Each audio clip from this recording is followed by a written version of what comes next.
ce soir, non mais c'est sérieux, l'humanité ce soir est placée devant un mot, un seul mot. Et ce mot-là, il peut tout changer, à condition qu'il le mette en pratique. Ce mot, c'est la repentance. La seule chose qui peut sauver l'humanité, c'est la repentance. Nos péchés ont été effacés parce qu'on s'est repenti. On a été sauvés parce qu'on s'est repenti. Se repentir, c'est pas simplement que Dieu a pardonné nos péchés. Se repentir, c'est que je me détourne de mon péché. Je me détourne de l'iniquité. D'ailleurs, c'est exactement ce que David n'a pas fait. David, quand il tombe, il ne se repent pas vraiment. Non. Vous dites quand il s'est repenti, David? Il s'est repenti uniquement quand Nathan a été humilié. Mais avant, il aurait pu se repentir déjà avant. Quand on lui a dit que Uri était un soldat de l'armée d'Israël et qu'il était sur le champ de bataille. Et quand Uri revient, quand le roi le fait venir, le roi ne se repent pas, David ne se repent pas, il ne se repent pas. Et non, il n'a pas dit, Éternel, je me repens de ce que j'ai fait, de ce que j'ai commis l'adultère avec son épouse. C'est ça ou pas? Il a pris son épouse. Il l'a pris et a couché avec elle. Il y aura un enfant même qui viendra, qui mourra. Ce qui est la conséquence de son péché. Et pourquoi l'enfant il meurt? Parce qu'il ne s'est pas repenti. Il se repentira, d'accord, mais il aurait pu se repentir tout de suite quand Dieu lui a dit de se repentir. Quand Dieu lui a montré de se repentir. Parce que Dieu lui a montré. Dès l'instant qu'on lui a dit qui était Uri, dès l'instant qu'on lui a dit qu'elle était mariée avec lui. Donc, normalement, il aurait dû dire à l'Éternel, j'ai péché, j'ai couché avec elle. Et tu m'aimes, tu m'as puni. Tu m'as puni parce qu'elle est enceinte. C'est la punition. C'est la punition. C'est le jugement de Dieu. Il est tombé sur lui. Mais Dieu a dit, on verra s'il va se repentir. On verra s'il va demander pardon. On verra si la génération de Noé se repentira. On verra si la génération de Lot se repentira. Et il ne se repent pas. Il ne se repent pas, et le fait qu'il ne s'est pas repenti, il s'est enfoncé. C'est-à-dire, il s'est enfoncé dans son péché. À tel point qu'il l'a fait boire de l'alcool, il a tout fait pour qu'il puisse aller coucher avec son épouse, pour faire croire que l'enfant était de Uri, et pas de lui. Donc il a caché son péché, il planque son péché. Il ne confesse pas son péché à l'Éternel. Il aurait pu aller au temple, il aurait pu aller voir Nathan, il aurait pu aller voir le souverain sacrificateur et dire, voilà, souverain prêtre du Seigneur, j'ai péché contre l'Éternel, je ne me repens pas de ce que j'ai fait. Le châtiment aurait été arrêté. Ça ne veut pas dire qu'il n'aurait pas perdu ou perdu, non, j'en sais rien, mais le châtiment s'arrêtait là. Mais le châtiment va continuer. Le châtiment va être de plus en plus sévère, de plus en plus dur. Parce que David est de plus en plus dur. Car ne pas se repentir, c'est avoir un cœur endurci. Ne pas se repentir, c'est résister à Dieu.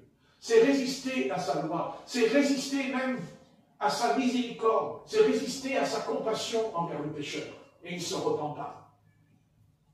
Donc, comme il ne se repent pas, automatiquement, son comportement, sa conduite va virer de bord. À un moment donné, voyant qu'il n'a pas de solution, il fait une lettre. Et dans la lettre, il dit, il faut qu'il meure. Il a donc commis un crime.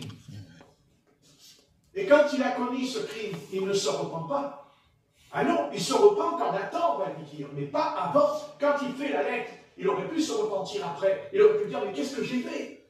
Mais c'est terrible ce que j'ai fait. Il a fait pire que cela.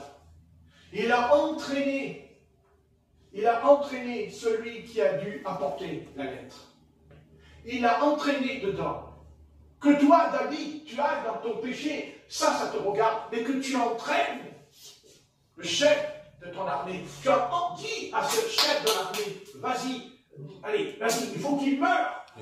À Joab, merci. À Joab, j'ai rien dit parce que je n'étais pas sûr. Après, on va dire qu'il dit une bêtise. Donc j'attendais que... j'attendais une voix. Je savais qu'elle allait me le dire. Je la connais, heureusement. Donc, bref. Joab, il a entraîné Joab. Mais oui, mais c'est pas facile parce que c'était le roi. Et il pouvait perdre sa place. Un peu comme aujourd'hui, ça n'a pas changé. Hein. Il l'a entraîné.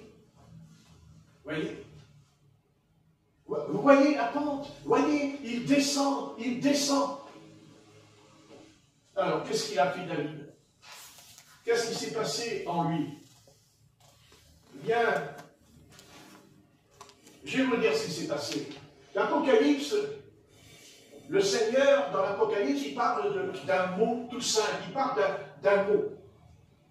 Il parle de ça, dans l'Apocalypse. Ça. La coupe. La coupe. Et la Bible dit que dans les derniers jours, les hommes rempliront la coupe d'abomination et de péché dans la coupe. Donc si on veut, écoutez, Dieu il dit, pourquoi tu remplis la coupe de ton péché? Pourquoi la coupe elle est remplie du péché? C'est pour ça que le Seigneur va frapper les nations. Parce que c'est écrit dans l'Apocalypse. Leur coupe est remplie de démons, d'esprits impurs, de péchés dans la coupe. Mais ils ne l'ont pas remplie du jour au lendemain. Ils ne l'ont pas remplie en une heure. C'est un peu comme les Amoréens. N'est-ce pas? L'iniquité n'est pas arrivée à son comble. Donc Jésus-Christ est venu sur la terre. Et Jésus-Christ, le message de Jésus-Christ, et même le message de son précurseur, c'est repens-toi, repens-toi, repens-toi. Il faut unis-toi. Confesse ton péché. Confesse ton péché.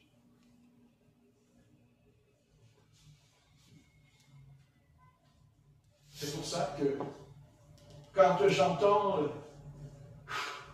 quand je vois toutes les vidéos sur YouTube, au sujet du retour du Seigneur, au sujet de l'enlèvement,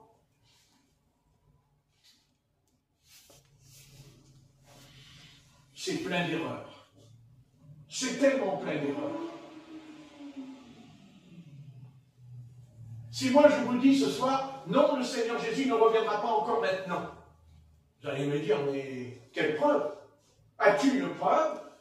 Est-ce que tu peux nous fournir une preuve que Jésus-Christ ne reviendra pas encore maintenant? Puis d'ailleurs, il n'est pas revenu et ça fait 2000 ans que ça dure. Alors quelle est la preuve? J'en ai eu. Parce que c'est la vie qui donne la preuve. C'est toujours la vie qui donne la preuve. C'est toujours l'Écriture qui parle et non pas mon imagination, non pas mon illusion d'espérance qui peut tromper. Et c'est ce qui se passe aujourd'hui. Jésus-Christ revient. Oui, Jésus-Christ revient. Il arrive bientôt. Il paraît qu'il va arriver le 18 septembre. Après, j'ai encore une autre vidéo, il va arriver le 23 septembre.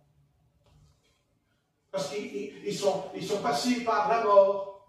Il y a un couple qui a jeûné pendant une semaine. Jésus-Christ est rentré dans leur chambre. Il leur a dit, attention, encore 18 jours, et le Seigneur va nous enlever. Il y a la vidéo sur YouTube. Les gars, regardez, vous êtes tombés par terre. Vous êtes tombés par terre, là. Ne vous inquiétez pas, dans 18 jours, le Seigneur Jésus-Christ ne sera pas revenu. Tu me diras, mais non, le Seigneur a dit qu'il ne connaît ni le jour ni l'heure. Il a dit qu'il connaît, il a dit qu'il ne connaît ni le jour, l'heure. Il n'a pas dit l'époque. Il n'a pas dit la période.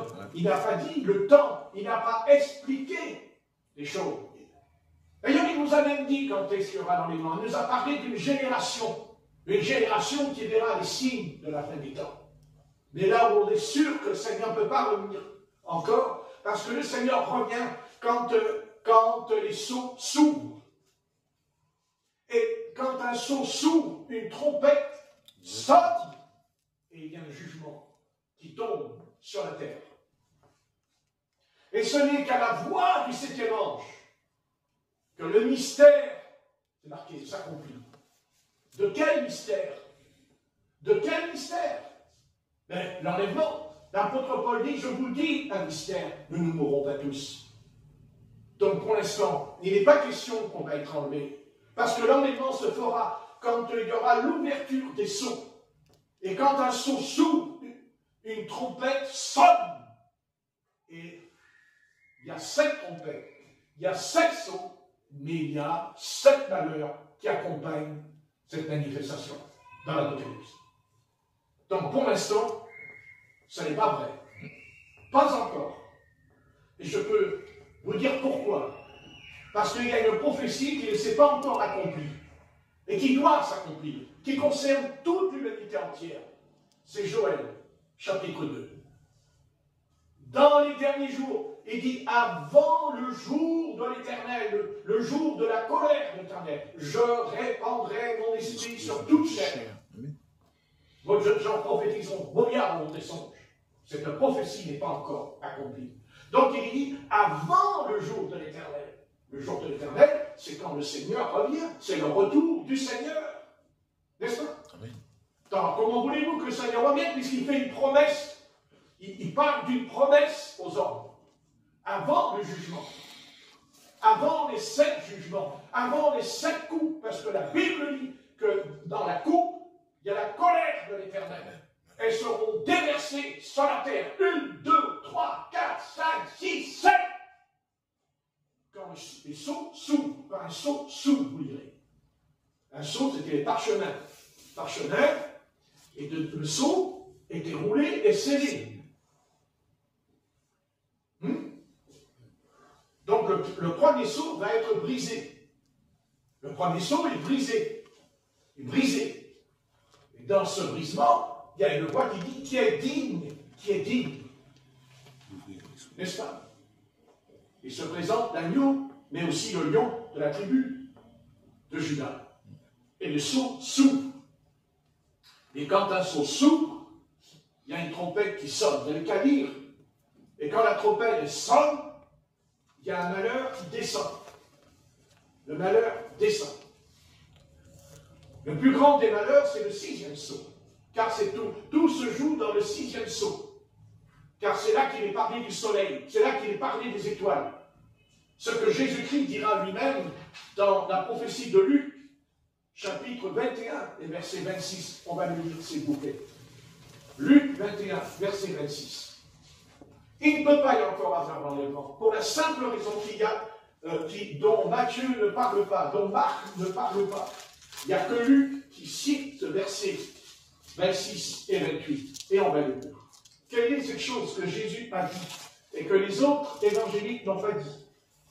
Seulement Luc 21, 26 et à 28. Vas-y, Corinne, si tu veux. Au bruit de la mer et des flots, les hommes rendant l'âme de terreur dans l'attente de ce qui surviendra pour la terre, car les puissances des cieux seront ébranlées. Alors, on verra le Fils de l'homme venant sur une nuée, avec puissance et une grande gloire. Quand ces choses commenceront à arriver, redressez-vous et levez vos têtes, parce que votre délivrance approche. Merci. Voilà, très bien. Est-ce que ça, c'est accompli? Est-ce que ça, c'est accompli? Non. Il y a d'autres prophéties qui se sont accomplies. C'est dans Matthieu 24. Vous entendrez parler de guerre, de bruit de guerre. Il y aura des pestes, des famines, des guerres, tout ça. Ça, c'est ce que nous sommes en train de vivre. Bien sûr, il y a toujours eu des guerres. Il y a toujours eu des tremblements de terre. Mais la différence, c'est qu'avant, il y avait des tremblements de terre, mais extrêmement espacés. Mais aujourd'hui, non. Aujourd'hui, c'est 1, 2, 3, 4, 5, 6, 7, 8, 9, 10 dans l'année. Dans l'année. Ça se frappe. Voici les signes de la fin. Mais le signe de la fin se conclut par l'enlèvement. Je n'ai pas dit par le retour de Jésus-Christ, parce qu'il y a 2 retours. Et malheureusement, ça c'est terrible. Il y a 2 retours. Et tous ceux qui disent maintenant que Jésus va revenir maintenant, c'est faux. Ce n'est pas possible. Ça n'est pas possible. parce que le soleil rentre en jeu, parce que la lune, les étoiles. Tu peux le relire. Lis attentivement ce qui est écrit. Et je vous dirai aussi qu'il y a autre chose à l'intérieur. Au bruit de la mer et des flots, les hommes rendant l'âme de terreur. Stop, Corinne. Il dit, les hommes rendront l'âme de terreur. Oui ou non? C'est pas ce qui est écrit. Oui. Les hommes rendront l'âme de terreur. Qu'est-ce que dit Matthieu? Il y aura de l'angoisse dans les nations. La Bible dit que les hommes préféreront mourir par rapport à ce qui va venir. Donc ça veut dire, quand on parle ici du soleil, quand on parle de tous ces événements, là on parle du jugement de Dieu qui se trouve dans les sceaux, dans les 7 sceaux, pardon, puisque le 7e sceau, c'est là que sera établi le royaume de Dieu. C'est là qu'il y a le millénium, dans le 7e sceau. Voilà. Vous comprenez? Donc les trompettes n'ont pas encore sonné. Car si vous lisez, les trompettes est accompagnées de 7 malheurs. Et chaque malheur vous est expliqué là, puisqu'il est parlé d'une étoile qui s'appelle Absinthe et qui tombera et frappera les eaux. Ça, c'est dans les 7 trompettes.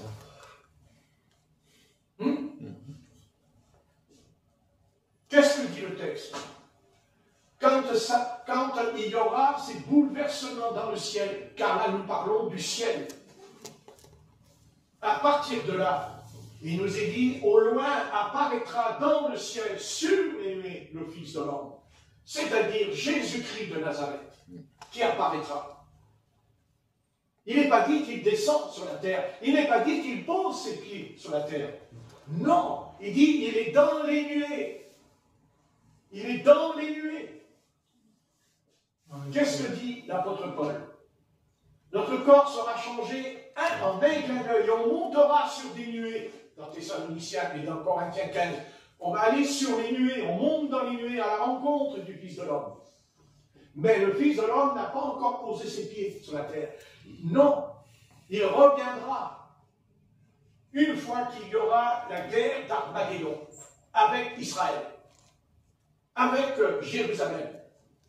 Ça, c'est là, Jésus-Christ vient dans l'Apocalypse chapitre 10. Il pose un pied sur la mer et sur la terre. Mais là, Jésus, quand il revient dans les nuées. Pas sur la terre. Pas sur la terre, dans les nuées. Nuées sur le ciel. Dans les nuées et les nuages, si tu préfères. C'est invisible. Nuée, ça veut dire que c'est invisible. C'est invisible. Vous comprenez? Voyez, c'est faux. C'est faux. Et c'est grave. Et c'est très grave ce qui se passe. Voyez, je vous ai dit que Satan, c'est un malin. Je vous ai dit que Satan, c'est un renard, et c'est un malin, c'est un serpent dans l'herbe. Un malin, le diable. Il est en train de faire croire à des millions et des millions de croyants que Jésus, là, il revient, qui va venir enlever l'épouse. Non, pas encore. Pas encore. C'est impossible. Parce qu'il est parlé d'un grand réveil qui va venir. Dans Joël, chapitre 2, un réveil mondial qui va venir. Où Dieu répandra son esprit sur toute chair. Il n'est pas dit une chair ou deux chairs, toute chair. L'esprit, ce sera le dernier réveil. Ce sera un des plus grands réveils de l'histoire de tous les réveils. Parce qu'il y en a eu des réveils. Il y en a eu des réveils. Bien sûr qu'il y en a eu. On ne serait pas là autrement. On ne serait pas sauvé au bout de 2000 ans après. Mais maintenant, il y a un réveil qui va venir. C'est ce que Dieu m'avait dit quand j'ai reçu les prophéties. Parce que, moi, je ne veux pas tout dire, hein, parce que, voilà. Mais je sais ce que j'ai entendu. Il y aura un réveil. Quelque chose de mondial, énorme, mais ce sera très court. Il m'a dit, ce sera très court. Qu'est-ce que fait Dieu? Dieu donne encore à l'humanité. Dieu tend encore son amour. Dieu tend encore sa patience. Jusqu'à dire, jeunes gens, vous aurez des visions. Voyez, vieillards, vous aurez des songes. Je vous prophétiserai. La puissance de Dieu va descendre. Elle va descendre, une puissance terrible va frapper la terre d'amour, de grâce, de bonté de Dieu. Et maintenant, je vais vous donner la réponse. ils ne se repentiront pas. Eh ben oui. Et c'est parce qu'ils ne vont pas se repentir que là, c'est fini. Dieu, il fait sonner les 7 trompettes et les 7 malheurs vont frapper la terre. Et ils ne pourront jamais dire à Dieu, jamais pourront lui dire, tu ne nous as pas avertis, tu ne nous as pas mis en garde. Non, Dieu dira, c'est pas vrai, j'ai répandu mon esprit sur toute la terre pendant un temps. J'ai manifesté ma bonté. Hein? On pourrait même jusqu'à croire que c'est... Ils vont finir même par croire. Pour beaucoup de prédicateurs vont dire, ça y est, parce que je les connais, c'est le millénium. C'est le millénium. Ça y est, Jésus-Christ revient, ça y est, c'est bon. Non. Non, parce que dans l'Apocalypse, chapitre 9 et verset 20, on revient dedans, s'il vous plaît. Apocalypse 9, verset 20.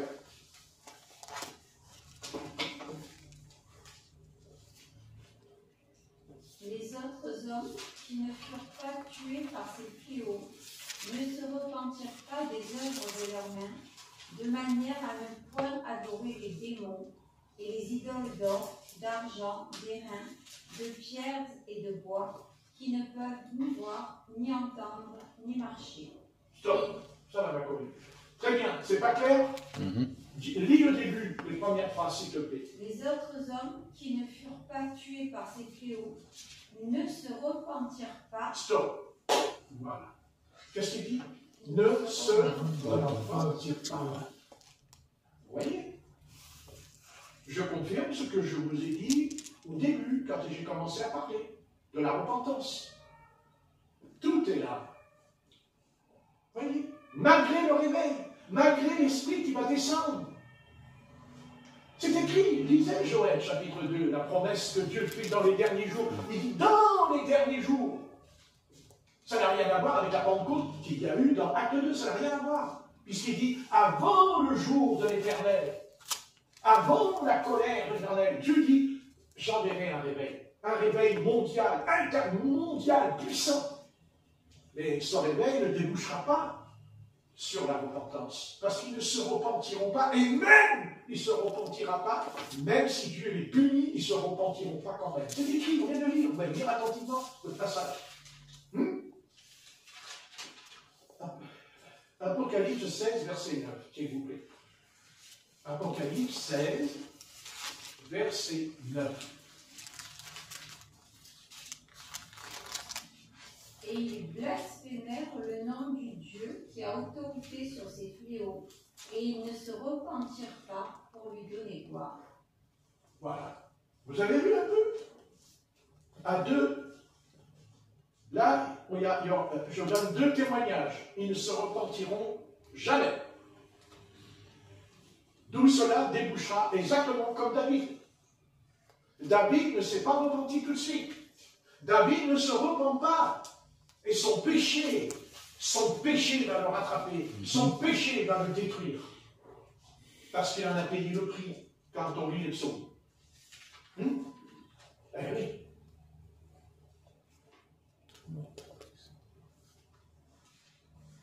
Ça n'a rien à voir avec Job. Ça n'a aucun rapport avec Job. Ce que Job fait quand il prie, quand il parle, n'a rien à voir avec David. Job n'est pas puni par l'Éternel. Dieu ne frappe pas Job, c'est pas vrai, c'est Satan qui frappe Job. Mais c'est pas le Seigneur qui punit Job. Pourquoi voulez-vous que Dieu punit Job? Puisqu'il y a Satan, il n'y a personne comme lui sur la terre, il me sert jour et nuit. Alors Dieu, il se contredit là. Non. Job est testé. C'est un test. Et Dieu va tester ta vie. C'est-à-dire quand il est sur la terrasse. C'est Dieu qui a permis. C'est Dieu qui a voulu qu'il la voie. C'est Dieu qui a permis qu'il la voie. Et pourquoi il tombe? Parce qu'il n'était pas à sa place. Parce qu'il n'était pas là. Il ne devait pas être là. Il devait être avec Uri, sur le champ de bataille, avec son ami. Il devait combattre avec lui. Voyez, il faut faire attention. Il faut être à sa place. Et si nous sommes convertis et que nous ne sommes pas dans la place où Dieu nous a établis, eh bien, nous allons tomber. Comment on va tomber? On n'est pas au bon endroit. Ève, quand elle tombe, elle n'était pas avec Adam. Parce que si elle avait été avec Adam, elle ne serait pas tombée non plus, parce qu'Adam, il était là. Donc elle n'était pas à sa place. Elle n'avait rien à faire là. Mais pourquoi qu'est-ce qu'elle fait là? Ben voilà. Comprenez? Et David tombe parce qu'il ne se repent pas. Parce qu'il ne se repent pas. Et si tu ne te repens pas de ton péché, de toute façon, tôt ou tard, Dieu t'attend. Dieu t'attend. Mais si tu t'es repenti, Dieu efface le péché. Il efface, c'est Dieu l'a dit, si tu te repens. C'est la loi de toutes les lois. C'est la repentance, c'est la porte du salut de ton âme. C'est la porte du salut. C'est la porte du pardon. C'est la porte que ton péché. C'est la porte où tu comprends que Dieu est ton rédempteur. Ton rédempteur. Voilà. Regardez. Regardez ceux qui entendent l'évangile aujourd'hui. Ils entendent, mais ils ne se repentent pas. Et ils ne se repentiront pas. Parce que la première fois que tu as entendu la parole, si tu rejettes, tu la rejetteras 2 fois, 3 fois, 4 fois. Et c'est pour ça qu'ils ne peuvent pas venir. Parce qu'ils ont dit non, quand ils l'ont entendu. Ah, ça fait mal, hein? Et je sais que ça fait mal. Ben oui. Mais il vaut mieux que Dieu te prévienne. Il vaut mieux que Dieu te parle un peu de cette chose. David va s'enfoncer, il va continuer. Vous voyez, ça même. Il n'y a pas d'autre solution.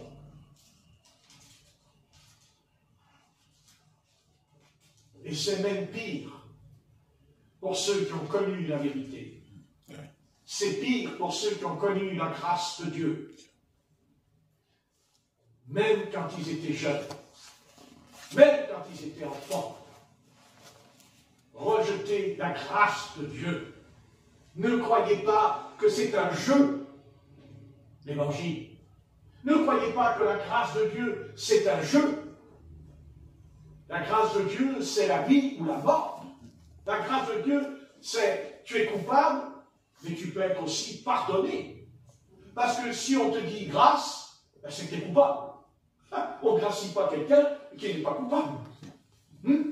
À mon avis, quand un criminel est en prison et qu'il va mourir, le président décide s'il lui accorde la grâce, c'est-à-dire la vie.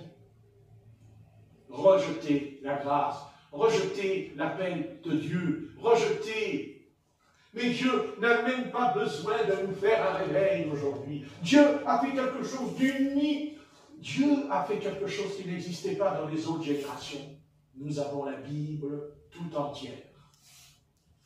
Et on peut se la procurer si on veut. Oui ou non? Vous voyez? D'ailleurs, qui pourrait être le meilleur prédicateur ce soir dans cette pièce si ce n'est que la Bible? Amen. Qui pourrait être le mieux celui qui peut interpeller notre conscience si ce n'est que le Saint-Esprit en nous? Amen. Ben oui. Vous voyez? Moi, je ne suis qu'un serviteur. Je suis qu'un serviteur. Et en tant que serviteur, je prends cette coupe. Et en prêchant, si ta coupe est remplie, je vais essayer, par la grâce de Dieu, de la vider. Parce qu'on peut vider sa coupe. On peut la remplir, mais on peut aussi la vider. Et l'Apocalypse nous dit que le péché est dans la coupe. Le péché. Vous voyez? Le péché. Mais tu peux la vider. Et comment? Mais par la repentance. Quand tu te repens, tu vides la coupe. Et quand la coupe est vidée, Dieu la purifie. Mais aussi, il la remplit d'une eau pure, de sainteté. À la place de ton iniquité, à la place de ton péché. Ça, c'est toi la coupe. Tu es cette coupe-là. Mais est-ce qu'elle est remplie d'iniquité? Est-ce qu'elle est remplie de mensonges? Est-ce qu'elle est remplie d'impureté, d'impudicité? Est-ce qu'elle est remplie de toutes sortes d'égoïsme? Ta coupe ce soir, ta coupe, Est-ce qu'elle est remplie du Saint-Esprit? Est-ce qu'elle est remplie de l'Esprit de Dieu? Mais s'il y a le péché, l'Esprit de Dieu ne va pas la remplir parce que Dieu ne fait pas de mélange. Amen. Dieu ne fait pas de mélange. Dieu, ta coupe, remarquez, la plus grande malédiction qui pourrait nous arriver, c'est que notre coupe soit hybride. Vous savez ce que c'est qu'un hybride? N'est-ce pas? C'est l'ivré. L'ivré, c'est un hybride. Ce n'est pas du blé. C'est un mélange. Donc les nations seront punies parce que leur coupe est remplie d'abominations et même de démons. D'ailleurs, c'est ce qu'il dit au sujet de Babylone. Babylone, Babylone, la grande, ta coupe est remplie d'impureté, tu t'es souillé avec les rois de la terre. Mais je parle de notre coupe personnelle, individuelle. Oh, ça rejoint un peu quand même la parabole des 10 vierges. Elles avaient une lampe. Mais elles n'ont pas pris l'esprit. Mais, à votre avis, vous croyez que le Seigneur leur dit « Je ne vous connais pas » parce qu'elles n'avaient pas pris l'esprit? Non. C'est parce que justement, si elles n'avaient pas l'esprit, c'est parce que leur coupe était remplie de péché, ce qu'on appelle les ouvriers d'iniquité, dans Matthieu 7, versets 26 et 27. Ouvriers d'iniquité. N'avons-nous pas chassé les démons, guéri les malades? Mais la coupe, leur coupe. Quand ils se sont présentés devant le Seigneur, la coupe, elle était comment? Remplie d'iniquité. Mais ça ne les a pas empêchés de dire, n'avons-nous pas prophétisé, n'avons-nous pas... ils n'ont pas dit, n'avons-nous pas parlé d'autres langues. Ça, c'est pas écrit. C'est très intéressant d'ailleurs. Mais je ne vais pas m'arrêter là-dessus. Ce qui m'intéresse ce soir, c'est ma coupe. Je ne parle pas qu'à vous, je ne parle pas à toute l'Assemblée, je me parle à ma conscience personnelle, au fond de mon être. Parce que voilà, si je me mets à prêcher, et en même temps, ma coupe, elle n'est pas propre. Alors, dis donc, je suis mal parti, hein. Comme dirait le largo chez Patrick, mal barré le gars, hein, ce soir. T'es mal barré, hein. Non, il faut s'examiner soi-même, en commençant par soi-même. Ta coupe, ma coupe. Au lieu de prêcher sur le retour de Jésus-Christ ou son enlèvement, je ne suis pas contre. Écoutez, si l'enlèvement peut avoir lieu dans 10 minutes, moi je suis d'accord, mais il n'aura pas lieu. Il n'aura pas lieu parce que ce n'est pas biblique. Parce que moi je prêche la Bible. Il ne s'agit pas d'isoler un texte. D'ailleurs, la faiblesse des sectes, la faiblesse des sectes, c'est qu'ils prennent un texte, à chaque fois ils prennent un verset, et ils en font toute une doctrine dessus. La parole de Dieu, ce n'est pas un passage qui dit une chose, il faut lire les autres passages. Par exemple, Jésus-Christ revient, mais il est déjà venu. Et il revient dans les nuées, mais il reviendra après encore sur la terre. Ce n'est pas le même retour. Ce n'est pas le même retour. Donc Jésus-Christ, pour l'instant, ne va pas nous enlever. Je n'ai pas dit qu'il ne peut pas y avoir d'enlèvement. Mais il ne peut pas avoir lieu, parce que Jésus a dit, vous ne connaissez ni le jour, ni l'heure, mais il n'a pas dit l'année, il n'a pas dit la période. Noé, lui, quand il parle, c'était le temps de Noé. Repens-toi. Voyez Noé, repens-toi. Comment nous savons que pour Sodome et Gomorrhe, c'était l'heure pour eux? Mais on le sait que c'était l'heure. Et de toute façon, c'était inévitable. C'était inévitable. Et oui, pourquoi? Parce qu'Abraham, quand il parle à l'Éternel, il dit, s'il y a 50 justes, s'il y en a 40, s'il y en a 30, s'il y en a 20, s'il y en a 10, est-ce que tu sauves? L'Éternel dit, oui, je sauve. Tu sauves? Oui. S'il y en a 10, s'il y en a 40, s'il y en a 50, oui. Excusez-moi, il y en avait combien? Lot, son épouse, c'est une fille. Et donc le feu est descendu. Puis il n'y en a pas 10. Vous avez qu'à lire, 10. Pas 4, pas 5, 10. Vous voyez? Mais l'Éternel savait qu'il n'y avait pas les 10. Ben, il le savait. Mais Abraham, il est comme le Seigneur. il croit en la patience du Seigneur. Il croit dans sa patience. Vous voyez, il dit 50, patient. 40, seras-tu encore patient? Seras-tu encore patient? Oh, éternel! Mais l'éternel, il est devant lui quand même, hein? Il n'est pas dans le ciel, hein? Il est devant lui. Il est descendu sur la terre et il est en face d'Abraham. Ah ouais. Ouais. Remarquez. Et comment voulez-vous que le feu du jugement, comment ne pouvait-il pas descendre sur Sodome et Gomorrhe, puisque l'Éternel était sur la terre?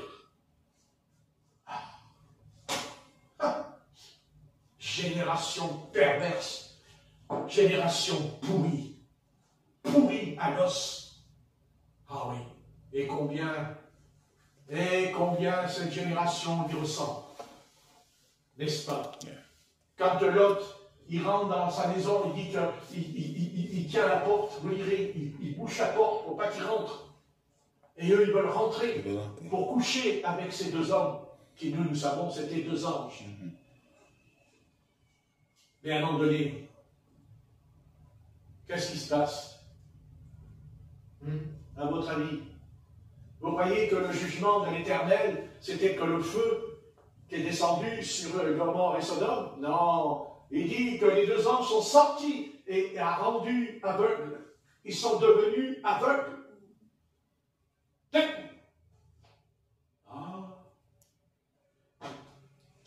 Bien ce soir, s'il y a un jugement que le peuple de Dieu a à craindre, c'est d'être convaincu que nous voyons et on est aveugle.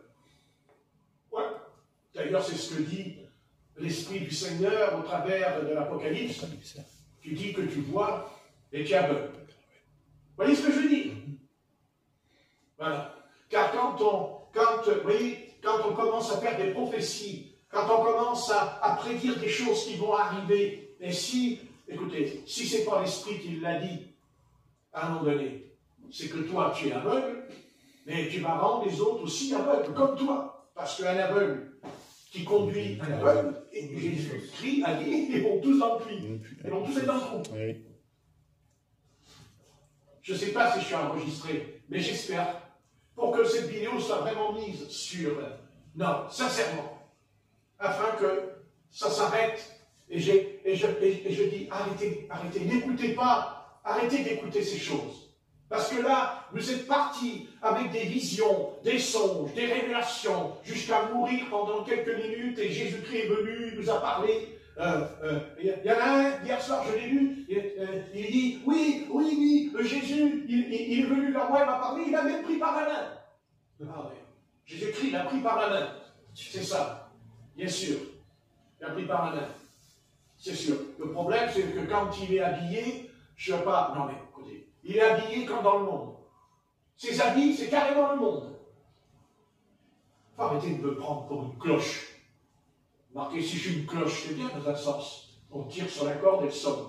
Comme ça fait un peu de bruit pour avertir le peuple de Dieu. Bien sûr, mais bien sûr que le Seigneur revient, on n'a jamais dit le contraire. Et on n'est pas les seuls. Des générations avant nous, on dit que le Seigneur revient. Et puis ils sont partis dans le ciel, ils sont dans le paradis, oui. Tant mieux pour eux. Au moins ils sont dans le paradis, ils ne sont pas perdus. Pas nous non plus, ils ne sont pas perdus. Si on meurt, on n'est pas perdus. Ben non, on a la vie éternelle. Alors de quoi on s'inquiète?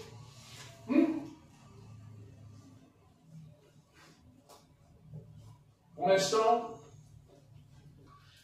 ce qui nous attend, ce que Dieu a promis, car il l'a promis, et il tiendra sa promesse. Je répandrai mon esprit sur toute la terre, avant le jour de l'Éternel, avant ce jour terrible, jour de froid et de glace. Mais il y aura un réveil. Il y aura un grand réveil. Parfaitement. Il y aura quelque chose que Dieu va faire encore. Quelque chose que Dieu dira. Je vous aime. J'aime l'humanité. Je n'ai pas envie de détruire l'humanité. Je n'ai pas envie d'envoyer des ouragans, des tempêtes, des tsunamis, des tremblements de terre, des épidémies. C'est vous qui faites ça. C'est vous qui amenez ça. Parce que c'est le péché. Et le salaire du péché, c'est la mort. Vous n'avez pas d'autre solution. Repentez-moi. Repentez-vous. cri. Un des plus grands prophètes, dont le Christ a dit lui-même, il n'est pas paru plus grand prophète en Israël. Il parlait de Jean-Baptiste. Repentez-vous. Dieu nous donne encore une chance ce soir. Dieu te donne encore une chance ce soir. Repends-toi. Repends-toi. Tu dis, j'en ai pas besoin de me repentir. Eh bien, écoute. Mets-toi à genoux dans ta chambre et ferme ta porte. Et tu dis ce soir au Seigneur ou demain, Seigneur, je viens vers toi, je te présente ma coupe. La voilà. Et je te prie de me montrer, toi, par ton esprit, en moi, que s'il y a quelque chose qui ne te plaît pas, enlève-le, afin que ma coupe soit propre. Afin que ma prière, parce qu'on peut prier, mais si la coupe elle n'est pas propre, ta prière est une abomination, dit Jérémie. C'est ce que dit le prophète Jérémie. C'est écrit, vous n'avez pas lu ça? Vos prières sont des abominations quand vous priez, quand Dieu parle à Israël. Alléluia, alléluia. Tu fais alléluia, mais tu désobéis à l'Éternel. Tu parles en langue, tu prophétises, tu fais alléluia, alléluia, mais tu t'habilles comme un homme. Tu as coupé le voile que Dieu t'a donné, parce que les anges sont au-dessus de toi quand tu pries et quand tu prophétises, mais tu fais alléluia, alléluia. Ouais. Il y avait une sœur là qui parle du retour de Jésus-Christ, mais mon Dieu, on dirait une coup de gorge. Une coup de gorge. Mais qu'est-ce que c'est cette sœur? Elle est rouge à lèvres, tout rouge à lèvres sur la bouche, avec les fards en haut, les cheveux en tresse. Le Seigneur m'a parlé, moi je disais devant l'écran tout seul, mais le Seigneur il t'a pas dit qu'il y ait point de tresse dans tes cheveux, t'as pas lu ce qu'a dit l'apôtre Paul. Je faisais comme ça devant l'écran parce que je voulais lui parler à cette sœur, du coup tu me racontes, le Seigneur est venu te parler. C'est venu te parler sur l'enlèvement. Mais il t'a pas dit comment tu dois t'habiller. Il t'a pas dit qu'il ne faut pas porter des jeans, que tu es habillé comme une pilote. Et tu viens me raconter que Jésus est venu vers toi. Mais si Jésus vient vers toi, la première chose qu'il va te dire, mais tu n'es pas dans la sainteté, tu n'es pas dans la pureté. Depuis quand Jésus-Christ, il va parler et nous parler des révélations, alors que toi-même, ta coupe, elle n'est pas propre, ta coupe, elle n'est pas propre, et la coupe, elle n'est pas propre. Mais si, j'aime Jésus, Oui, bien sûr. C'est sûr, tu aimes Jésus. Mais si tu aimais le Christ, tu obéirais à ton époux. Parce que dans la vie, il y a l'époux et l'épouse. Ah oui. Ce que je sache. Non. Oui.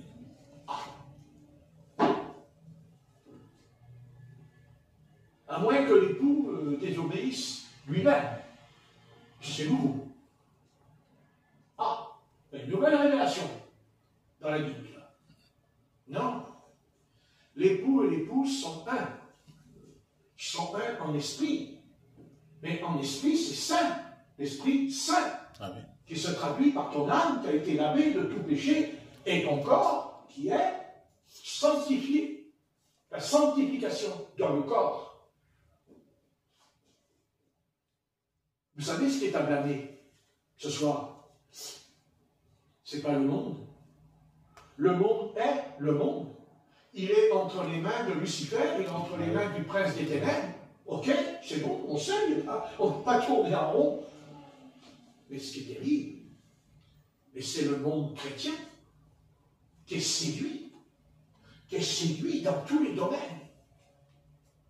Et maintenant, pendant des années, on n'en parlait presque pas d'enlèvement dans le christianisme, pas beaucoup. Mais alors là,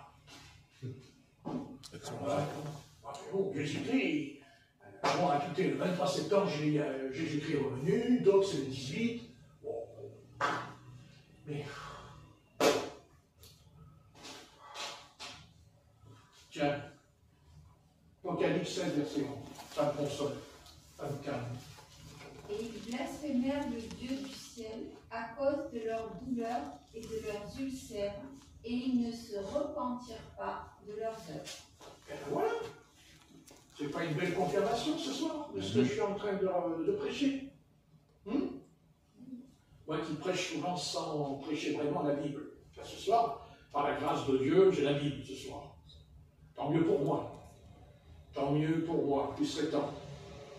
Mais c'est elle qui convainc. Amen. Et la Bible nous convainc qu'ils ne se repentiront pas, même s'ils sont malades. Parce que là, ils sont malades, là, au verset 16.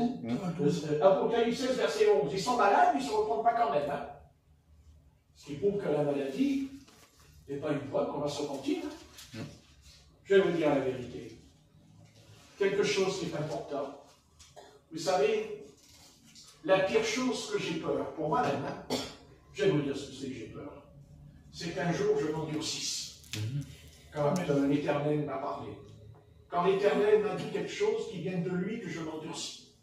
Il n'y a pas de pire châtiment que d'être endurci. Parce que la Bible dit quand même dans Ésaïe, il dit qu'ils ont des yeux pour voir, ils ne voient point, ils ont des oreilles pour entendre, ils n'entendent pas. Il dit, pourquoi? De peur qu'ils se convertissent et qu'ils s'endurcissent. Voilà le problème. Tout le problème est là. C'est le problème qu'il y a aujourd'hui dans l'humanité entière. C'est qu'elle s'endurcit de plus en plus. Et sachez qu'elle s'endurcit de génération en génération. Sachez que les générations comme autant qu'il y a eu là dans l'histoire, croyez-moi, les hommes étaient moins endurcis que ce soir. Je n'ai pas dit qu'il n'y en avait pas, mais ce n'était pas comme maintenant, parce que maintenant c'est mondial. C'est mondial. Vous voyez? C'est le monde. Vous voyez? Apocalypse 9, verset 20, Apocalypse 16, verset 9, Apocalypse 16, verset 11. Ben, nous avons la conclusion. Ben, la conclusion, qu'est-ce que c'est que la fin des temps? Et la fin des temps, elle n'a pas commencé ce soir. La fin des temps, elle n'a pas commencé quand il y a eu la première guerre ou la deuxième guerre mondiale. La fin des temps, elle a commencé quand Jésus-Christ est ressuscité des morts. Ah bon? Mais oui, c'est pas vrai. C'est faux. C'est simplement que les signes que Jésus a parlé dans les derniers jours, ils se sont amplifiés. Amplifiés. C'est-à-dire que c'est plus tous les 4 ans, tous les 10 ans, c'est tous les jours. Pourquoi? Mais parce que cette génération est encore plus dure que celle des autres. Vous voyez? Alors, où est-ce que je vais dire? Je vous ai montré que suite au réveil de Joël, chapitre 2, il dit qu'après le réveil, ils ne se repentiront pas. Ils ne se repentiront pas. Ils se repentiront sur le moment, parce que c'est une émotion, parce que l'onction va descendre puissamment, elle va descendre partout sur la terre, une puissante onction. Mais une fois que l'onction s'en va, qu'est-ce qui restera? De livrer. De livrer. Mais oui, bien sûr.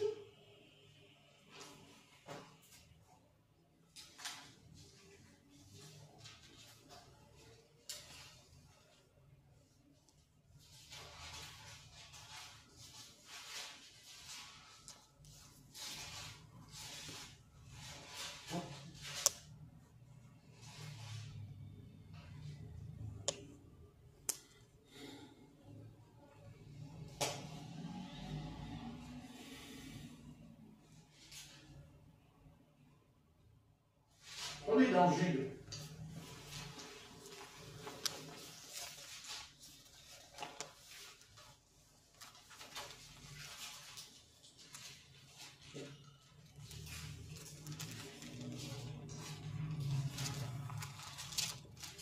Verset 5. Jude, verset 5.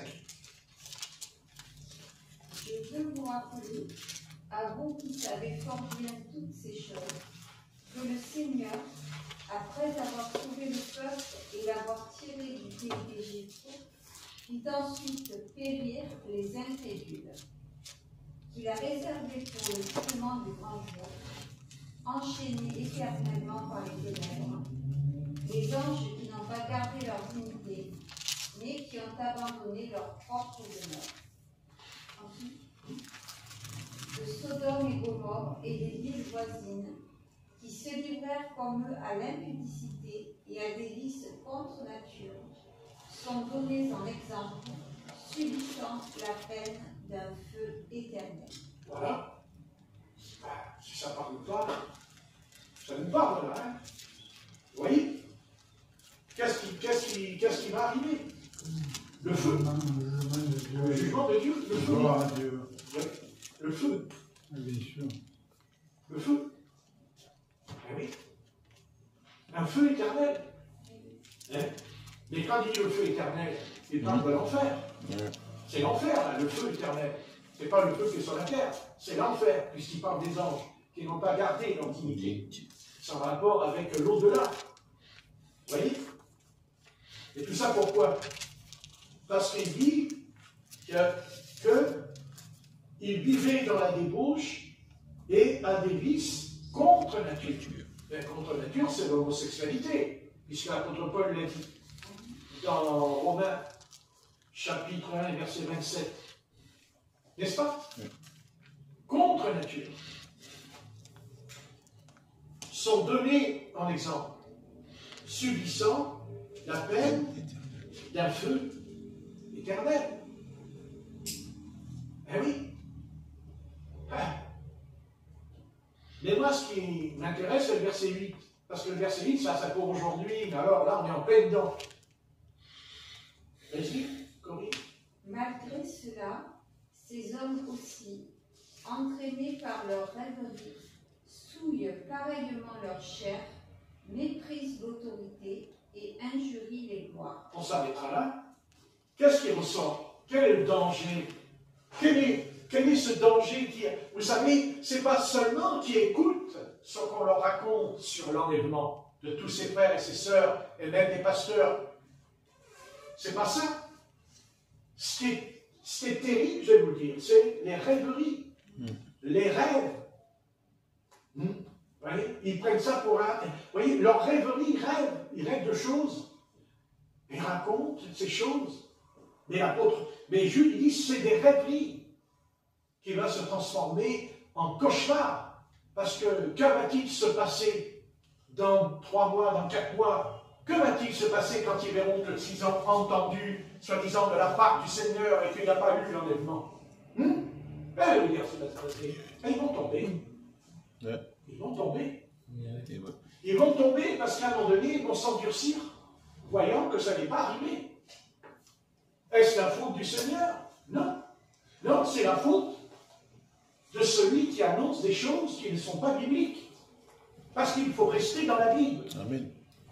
Voilà, ça ne veut pas dire que nous ne devons pas nous préparer. Ça n'a rien à voir. Le Seigneur ne nous dit pas, il faut que ta coupe soit remplie. Non, ta coupe, elle doit être remplie tous les jours. Du Saint-Esprit.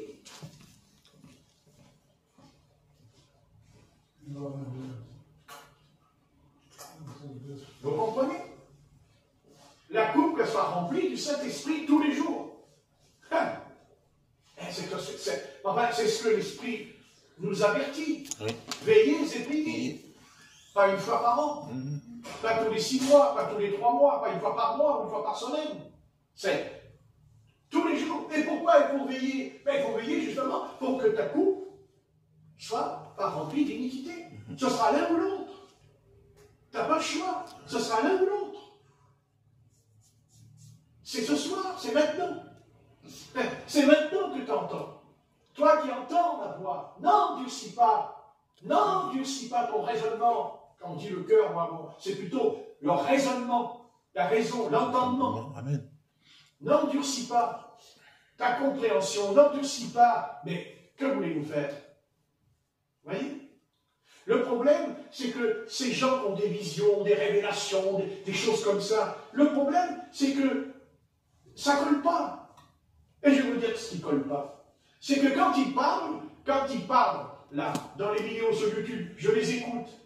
Vous savez ce qu'ils me disent que c'est faux? Je vais vous dire, moi, pourquoi c'est faux. Parce qu'il y a un élément qui n'est pas en eux. Parce qu'il leur manque un élément en eux. Vous savez lequel? Le feu. Le feu. Le feu de Dieu. Le feu de Dieu.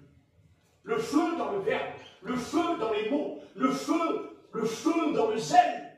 Dans le zèle, il n'y a pas de feu. C'est morbide. On dirait que c'est morbide.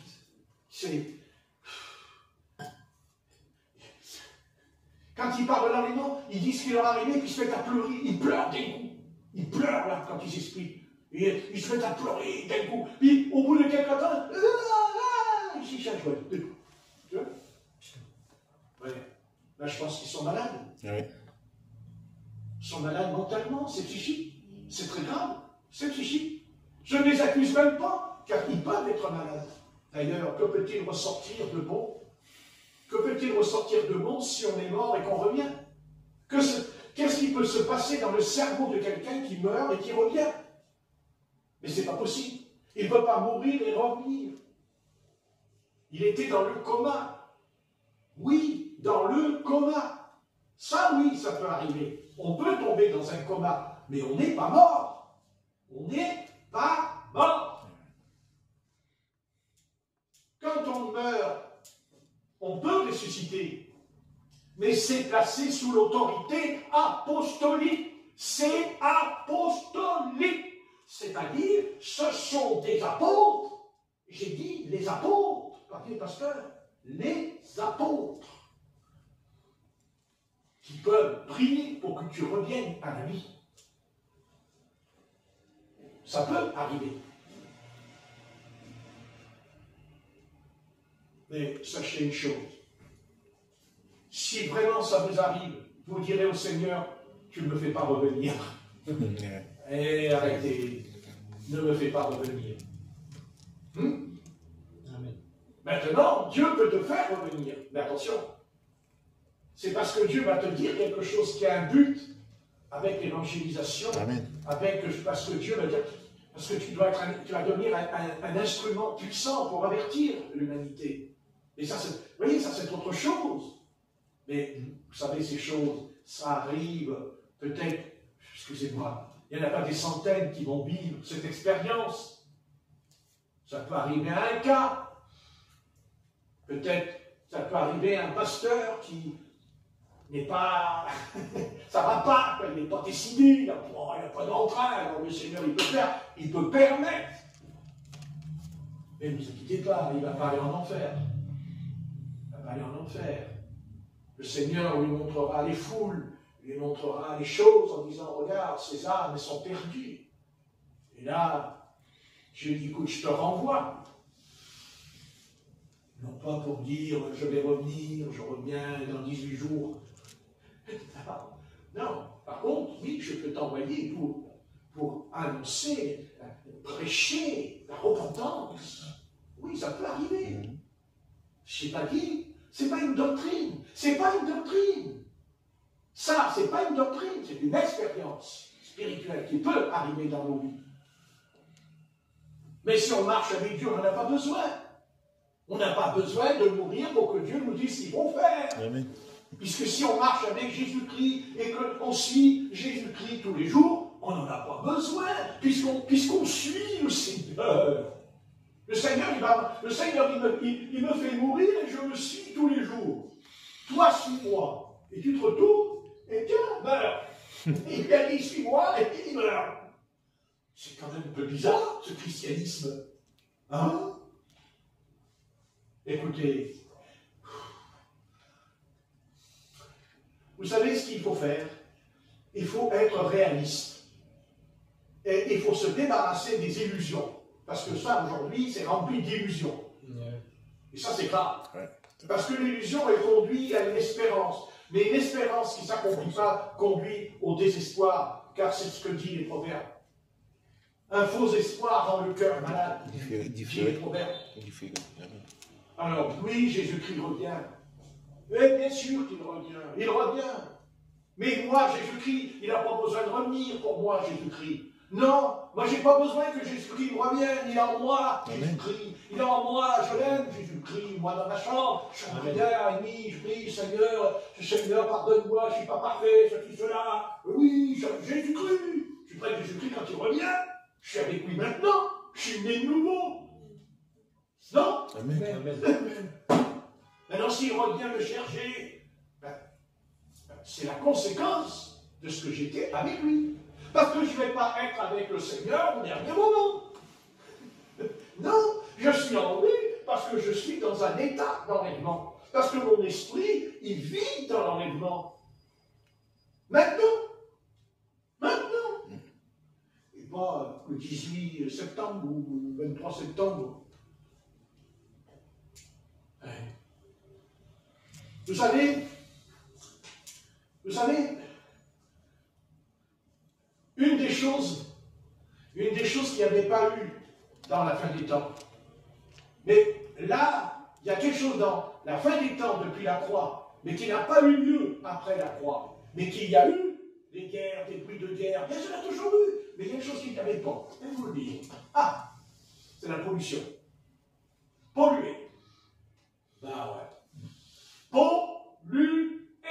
Polluer veut dire empoisonner. Voilà. Empoisonner de quoi? Le bien et le mal ensemble. Et ça, c'est le poison du serpent. Voilà. Satan. Ça, c'est Satan. Parce que c'est un véritable poison mortel. Bien sûr, le poison, il a un nom. Le péché. Voilà ce qu'il y a aujourd'hui. Notre atmosphère est polluée. Les eaux sont polluées. Les rivières sont polluées. Les cités, partout, sont polluées. Mais nous pensons, nous croyons que la pollution, ça vient, comme ils expliquent les écologistes. Non, non. La pollution, c'est le péché. C'est le péché. Amen. Car vous pouvez rouler avec votre voiture, croyez-moi, c'est pas vrai. C'est pas vrai ça. C'est pas vrai. C'est celui qui conduit la voiture qui pollue l'atmosphère parce qu'il vit dans l'iniquité et dans le péché. Parce que Dieu, lui, même s'il y aurait l'essence qui sort, mais Dieu sait que si on marche dans la sainteté, il peut l'enlever en une seconde. Il n'y a plus rien. Dieu est capable que l'essence ne pollue pas. Parce qu'il est Dieu. Ouais. Amen. Amen. Amen. Parce qu'il est Dieu. Non? Oui. Jésus-Christ. Vous connaissez son premier miracle? Vous le connaissez, le premier miracle du Seigneur Jésus? Vous le connaissez? Dites-moi. Quel est le premier miracle que Jésus a fait quand il commence son ministère public? Transformé. Comment? À Cana. Et qu'est-ce qu'il a fait? Transformé en vin. Voilà. Vous voyez? Mais on peut changer le pétrole aussi. Amen. Qui vous dit que Dieu ne peut pas changer le pétrole? Ah, pas en vin quand même. Ça, c'est du monde. Hein. Bon. Non, parce qu'après, on ouvrirait le truc à la pompe. On dit, oh, qu'est-ce qu'il fait? Tu bois l'essence? Ah, c'est du vin. Ah bon? Ouais, du bon pardon. Ça serait rigolo, hein? Ah ouais, même ceux qui n'ont pas la voiture, ils ont les à la pompe. Mais c'est de l'essence, tu vas mourir. Non, c'est du vin. Que c'est bon. Mais c'est pas du vin, c'est sûr, regarde. Ah bon, de l'essence qui est changée en eau? Ben oui. Pourquoi? Non, Dieu ne peut pas changer l'essence en eau. Ah non. Ah ouais? Eh bien moi je crois que c'est ce qui se passera au millénium. Parce que Dieu sait changer les choses. Parce qu'être né de nouveau, c'est être changé. N'est-ce pas? Amen. Voilà. Et quand Dieu dit, si vous dites à cette montagne, déplace-toi et jette-toi dans la mer, qu'est-ce qu'il dit le Seigneur? Qu'est-ce qu'il vous dit, Seigneur? Prends, vas-y, dites à cette montagne, déplace-toi et jette-toi dans la mer. Ah, c'est qu'une montagne, c'est possible. Mais Dieu te l'a dit. Mais non. Mais si, tu crois que Dieu peut déplacer une montagne si je le dis? Oh oui. Mais tu es fou. Ah bah ouais, je suis fou, c'est possible. Mais je crois que c'est surtout fou si je ne le crois pas. Et même si je n'arrive pas à le faire, mais du moment que je le crois, je fais plaisir à Dieu. J'honore Dieu parce que je le crois, ce qu'il a dit. J'ai confiance en lui. Maintenant, s'il ne le fait pas, c'est qu'il a ses raisons personnelles. Mais ça ne remet pas en question ce que Dieu a dit est faux.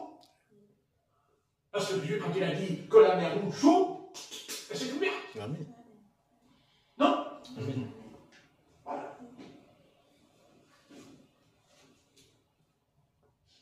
Quand Christ est devant Bartimée, il dit, qu'est-ce que tu veux que je fasse? On un instant. Amen. Tournez-vous.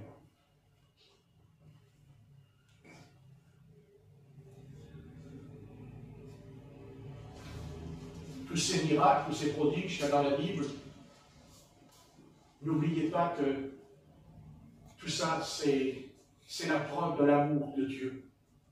Toujours, c'est l'amour. Vous savez, il n'y a rien qui motive, il n'y a rien qui peut motiver Dieu, si ce n'est que l'amour.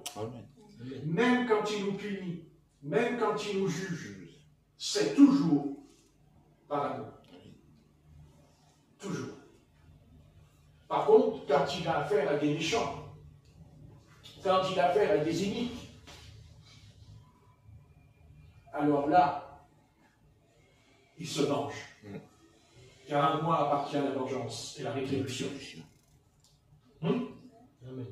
Et même dans l'Apocalypse, il nous est parlé des saints qui la réclameront. La vengeance. Les martyrs. Vous voyez? Vous voyez, il faut tout peser. Et ne pas tomber toujours dans un angélisme. C'est très dangereux. Vous voyez? Il faut garder l'équilibre. Voilà, Dieu nous tendra toujours une main de secours. Dieu fera tout, bien sûr. Ça n'empêche pas qu'on peut tomber. Je n'ai pas dit que ça empêche qu'on tombe. Non. Mais quand tu es tombé, repens-toi. Change de chemin, change de direction et repens-toi. À partir de là, Dieu exercera un jugement. Mais par rapport, est-ce que ta coupe, elle est remplie là, là ou là? Donc plus ta coupe sera pleine, plus le jugement sera sévère. Donc ce soir, il n'est pas question de dire « je vais faire diminuer ma coupe ». Comme ça, ça ira mieux. Non, c'est de la vider. Tu vois, ami, tu n'as pas compris. Et des millions de chrétiens, et même des pasteurs, n'ont pas compris cette terrible vérité. C'est qu'un faux pas, qui n'est pas abandonné, réparé immédiatement, la voiture, elle va à la casse. C'est très clair. Tout dépend du degré de l'accident. Pour pas grand-chose. Un petit faux pas. Même un regard, dira Jésus. Un regard. Oui, c'est vrai. Qu'est-ce que dit Jésus? Celui qui a commis le péché. Par le regard. Un regard. C'est-à-dire, quand on parle de regard, on parle de la convoitise. On ne va pas dire, on peut regarder. On va plus se regarder. On va venir ici, on va mettre un bandeau sur les yeux. Non. C'est le regard qu'il ne faut pas avoir. Celui de convoiter. Celui de vouloir posséder quelque chose que tu as envie en toi. Cette chose-là. C'est ça, le péché. Bon. Eh bien, pour pas grand-chose. Vous savez, pour pas grand-chose. N'est-ce pas? Ouais. Pas grand-chose. Ouais. Vous voyez, si tu arrives à comprendre ce soir ce que l'Esprit Saint te dit, c'est, tu vois, souvent quand on s'est cassé la figure, on aimerait aussi des fois comprendre pourquoi on est tombé. Des fois, on voudrait retrouver même l'origine de la chute, de chercher à comprendre. Mais, vous voyez, c'est pas compliqué. Tu as glissé, tu as fait un faux pas, t'en feras un deuxième. Et t'en feras un troisième, si tu ne te repens pas. Et si tu continues à ne pas te repentir, t'en feras encore un autre. Jusqu'au mensonge. Jusqu'au mensonge. Voilà. C'est comme ça qu'on sait. C'est comme ça qu'on sait qu'on est dans le péché. Parce que le péché, c'est un démon. Et un démon n'aime pas être dévoilé. Le démon ne veut pas qu'on soit dévoilé. Et c'est pour ça que des fois, Dieu nous a parlé, Dieu nous a dit quelque chose de faire et on ne le fait pas. Parce qu'au fond de nous, au fond, au plus profond de nous, il y a quelque chose. Quelque chose. Quelque chose. Réfléchis bien. Réfléchis. D'ailleurs, c'est la seule chose que Satan ne veut pas t'empêcher. C'est de réfléchir. D'ailleurs, t'inquiète pas là-dessus.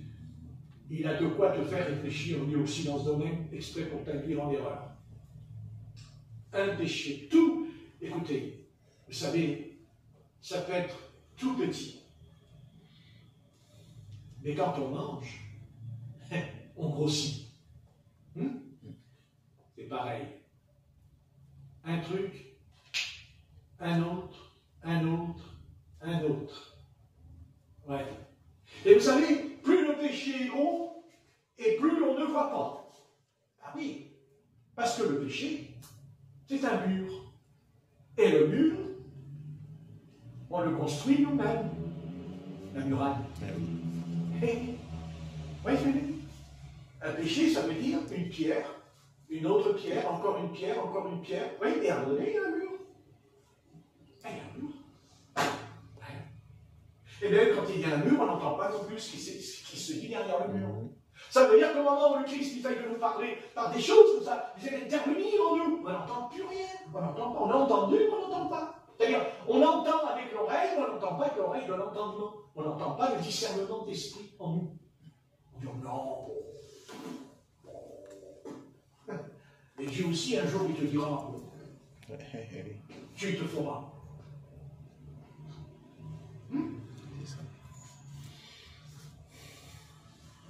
Ce que Dieu attend de toi ce soir, mon ami, ce n'est pas les grandes choses, ce n'est pas les grands trucs, c'est la plus petite. Mais là, c'est là où tu coinces, c'est là où tu es coincé au fond de toi. Ouais. Et c'est insignifiant, mais ça sera percuté tôt ou tard. Ça prendra du temps, mais ça percutera un jour. Ouais. Parce que vous voyez, quand il pleut, la rivière grandit. Quand il pleut, la rivière grandit. Et quand il pleut trop, elle déborde. Très bien. Donc elle sort de son lit. Donc elle n'est plus à sa place quand elle est en dehors de son lit. Elle n'est plus à sa place. Donc elle va inonder les champs de culture. Elle va inonder, tuer même les animaux. Parce que la rivière, elle est sortie de sa place. Ouais. Fais attention, veille sur toi-même. Et veille sur ce que tu crois ne pas être important. Mais si Dieu dit c'est important, alors arrête de dire ce n'est pas important. Parce que Dieu ne cédera jamais. Et Dieu ne cède jamais. Il est patient. Mais il nous attend. Parce qu'un jour, la voiture, sur la route, il y a la ligne droite, mais il y a aussi des virages. Et quand on prend un virage, c'est-à-dire avant de le prendre, tu ne vas pas, c'est qu'il y a derrière. C'est pour ça que c'est interdit de doubler dans un virage. Parce qu'il y a un autre véhicule qui va te rentrer dedans, parce que tu ne le vois pas. Et c'est ça que Dieu veut te faire comprendre. Ne crois pas que ce n'est pas important. Tout ce que Dieu dit est important. En tout cas, si c'est biblique, si c'est l'écriture, si c'est la Bible, eh oui. Quand la Bible dit, tu as donné un verre d'eau. Quand la Bible dit, quand tu as donné un verre d'eau, c'est à moi. Le peuple de Dieu, lui, dit, mais non, on ne va pas s'arrêter à ça, mais non. Le Seigneur a dit à ses apôtres, si tu as donné un verre d'eau, c'est à moi. Ça veut dire, c'est à moi. Et cherche pas à commencer à faire des calculs au fond de ton crâne, parce que c'est Dieu qui te l'a dit. Au jour du jugement, parce que tu iras au jugement, et nous irons au jugement, au tribunal de Christ. Et Dieu dira, attendez. Oh mais non.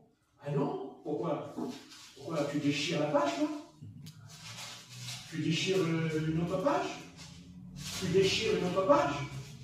Parce que quand on dit non à la Bible, c'est qu'on déchire une page. Non, on ne déchire pas une page. Oui, mais enfin, excusez-moi, si on déchire des pages toute l'année, il ne reste plus que la couverture. Il ne nous reste plus que la couverture. La plus petite chose qui est dans la Bible, il faut le prendre au sérieux. Et si on est confronté, parce qu'il y a en nous une faiblesse, parce qu'en nous c'est difficile, le Seigneur n'a jamais dit que c'était facile. D'abord, s'il nous le demande, c'est qu'on n'arrive pas à le faire. Mais il veut qu'on arrive à le faire. Non pas par contrainte, non pas parce que c'est une contrainte, mais parce que c'est un élément. Dieu peut demander à quelqu'un quelque chose qui ne va pas lui demander à un autre. Le Seigneur peut dire à un frère, à une sœur, si tu as donné un verre d'eau, c'est à moi que tu l'as donné. Mais peut-être qu'un autre frère, le Seigneur lui dit, non, ça ne te concerne pas, parce que toi, tu sais le donner, le verre d'eau. Parce que toi, tu le fais, le verre d'eau. Quand Dieu dit que vous logez les anges sans le savoir. Ah! Oh mais non, oh ben non, ça m'embête, ça m'ennuie, c'est ça. Ah ouais? Attends-lui. Ah ouais? Et si les anges ils viennent et te disent, ben écoute, tu m'ennuies, je rentre pas chez toi. T'es perdu. T'es perdu. La question n'est pas de savoir, c'est pas quelque chose qui est obligé, c'est pas une obligation, mais dès l'instant qu'au fond de nous, nous rencontrons un dilemme au fond de nous, c'est parce que c'est notre problème et que Dieu veut que ce problème soit résolu pour ton salut. Ouais, pour ton salut. Mais un autre, ce sera autre chose. Un autre, ce sera autre chose. Non? Mais si. Mais si. Mais oui.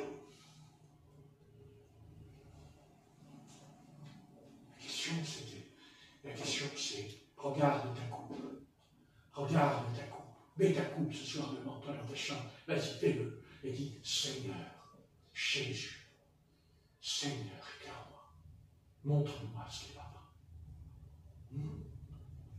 Et là, Dieu va te donner le remède. Et le remède, il va te donner la guérison. Parce que la guérison, car tu ne le sais peut-être pas encore. Mais quand le Seigneur dit, quand il dit le Christ à ses apôtres, quand vous êtes venus me visiter en prison, c'est moi que vous allez visiter quand j'étais en prison. La question, c'est de se poser, c'est pas d'avoir été visité.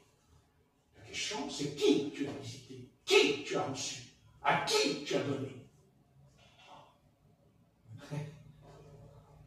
Et si on n'y arrive pas, s'il y a un obstacle en nous, cet obstacle, il n'est pas entre le frère, entre la sœur ou le pasteur, ou même un inconverti. L'obstacle, c'est toi. C'est toi qui as un obstacle. C'est en toi qu'il y a un problème grave. Parce que c'est au Seigneur que tu fais ces choses.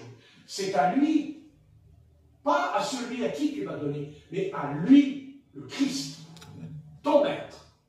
Ton maître. Ah. Ouais. On est loin du christianisme avec des vous savez, parler en langue. Parler en langue.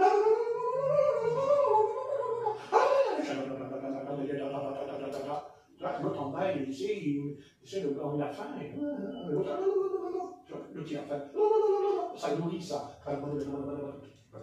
Ça nourrit, c'est formidable. Oh, je suis rempli du Saint-Esprit. Arrête-toi, tu n'en es à l'arrêter. Vous arrêtez votre comédie, là. Vous arrêtez, là, à jouer une pièce de théâtre dans les églises. Qu'est-ce qu'il dit, Jacques? Il dit, quand tu vois ton prochain qui n'a pas de couverture, donne-lui une couverture. Et ne commence pas à parler en langue ou à donner des prophéties. Occupe-toi d'abord de celui qui a froid, de celui qui est gelé, de celui qui n'a pas une soupe, qui n'a pas mangé. Occupe-toi peut-être de comprendre ce que c'est que la communion fraternelle. La communion fraternelle.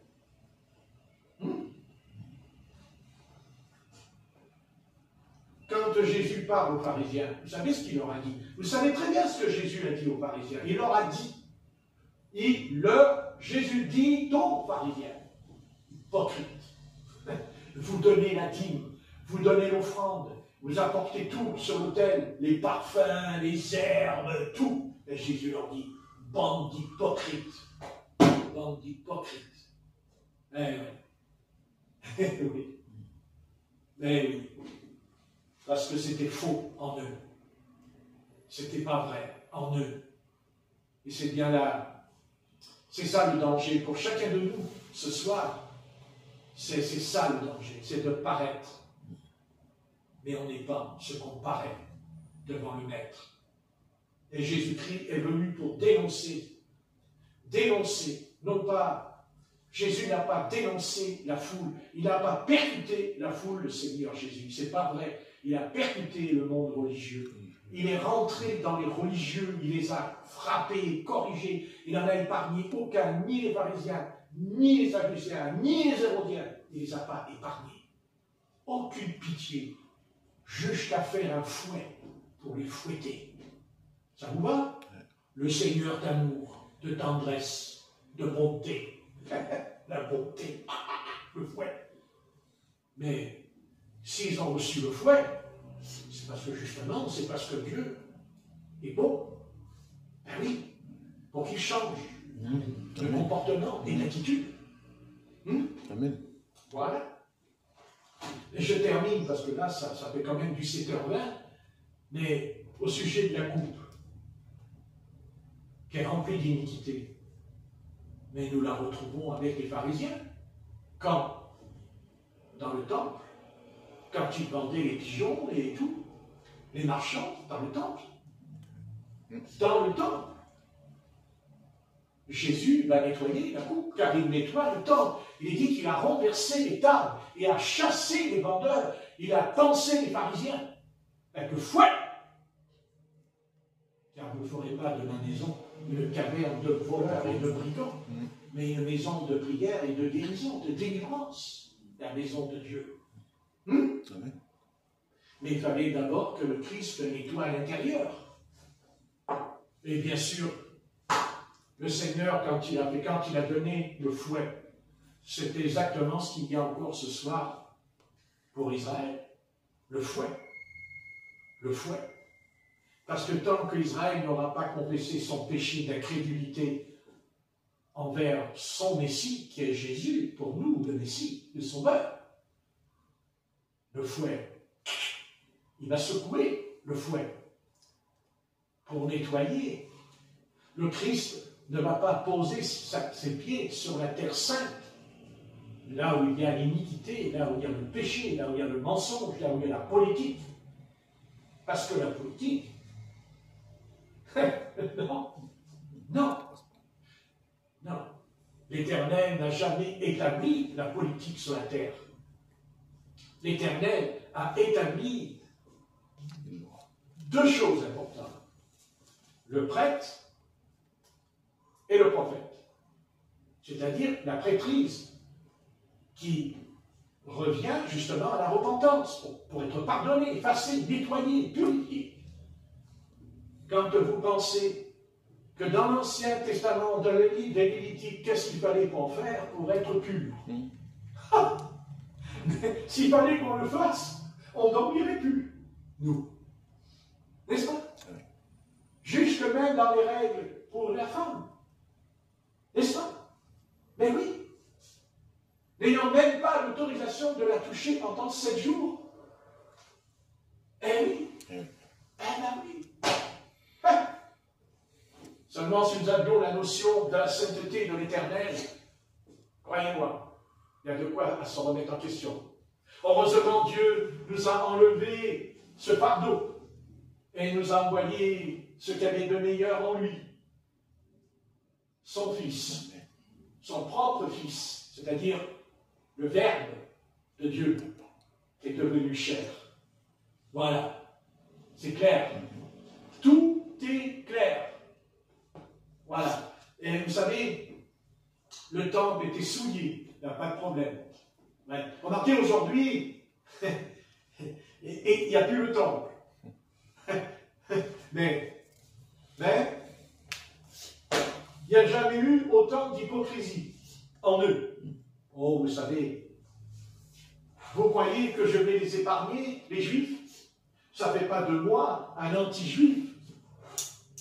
Mais il faut quand même leur dire les 4 vérités. Parce que nous sommes les disciples du Seigneur Jésus-Christ, nous. Et on n'a pas notre langue dans la poche, nous. En leur disant, vous savez, arrêtez d'aller là. Arrêtez d'aller au mur, là. Et de mettre des petits papiers dans le mur de repentance. Mais tu n'as pas changé. Tu es juif, mais tu pêches comme les autres, comme les païens, et pire même. Pire. Pire. Pire. Tu tues. Tu tues. Tu commets des crimes.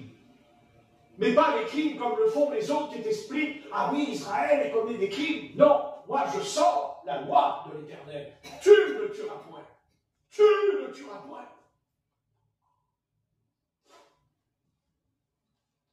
Embêtant. Parce que si un païen connaît ce passage, il va lui balancer à la figure. Là, je peux vous le dire, à l'ONU.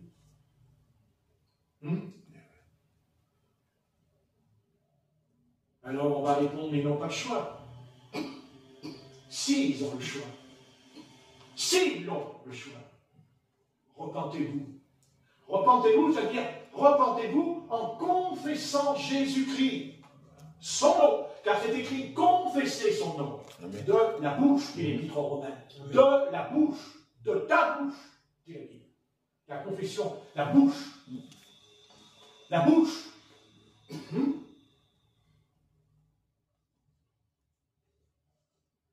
Ils sont coupables. Et vous savez, ils vont s'en prendre une, mais ils vont s'en prendre une, ils ne le savent pas encore, mais ils vont s'en prendre une. Parce que Dieu n'aime pas qu'on se fait passer pour ce qu'on n'est pas. Et Dieu n'aime pas qu'on se serve de la Torah, de la loi, pour se justifier quand nos actes et nos comportements n'est plus en accord avec cette loi. On pourrait leur poser la question, pourquoi il y a plein de Juifs qui sont homosexuels? Pourquoi? Parce qu'ils sont juifs, alors Dieu va les épargner? Non, digne de mort, tous ceux qui commettent ces choses. Il n'a pas dit juifs, il a dit tous ceux qui commettent cette chose. Digne de mort. Ça fait de nous des anti-juifs, ça fait de nous des anti-païens. Pas du tout. Non, nous sommes ce que Dieu vous... C'est-à-dire, Dieu a fait ce qu'on doit être. C'est-à-dire, sa voix. Sa voix qui crie, comme Jean-Baptiste, sa voix qui crie dans le désert, repentez-vous. C'est ça. C'est ça l'Église. C'est ça l'Église. C'est la repentance. Mais si les disciples du Seigneur, si les chrétiens ne se repentent pas eux-mêmes, si dans leur vie il n'y a pas cette chose de la Bible en eux, le Nouveau Testament ne contredit pas l'Ancien Testament, c'est faux. Le Nouveau Testament atteste l'Ancien Testament parce que Dieu a déversé tout son sang au travers de son Fils, parce qu'il fallait un canal. Et c'est Christ qui est le canal. Et le sang a coulé. Pas pour nous dire, ah mais tu sais, c'est pas grave le péché. Justement, c'est grave. C'est grave parce qu'il a... il a donné son Fils pour qu'il soit sacrifié sur l'autel. Parce que le péché, c'est très grave. Autrement, le Seigneur n'aurait pas demandé la mort. Il n'aurait pas dit à son Fils, il faut que tu meurs pour sauver les hommes. Donc il y a un prix à payer. Et ce prix, il a payé. On va prier.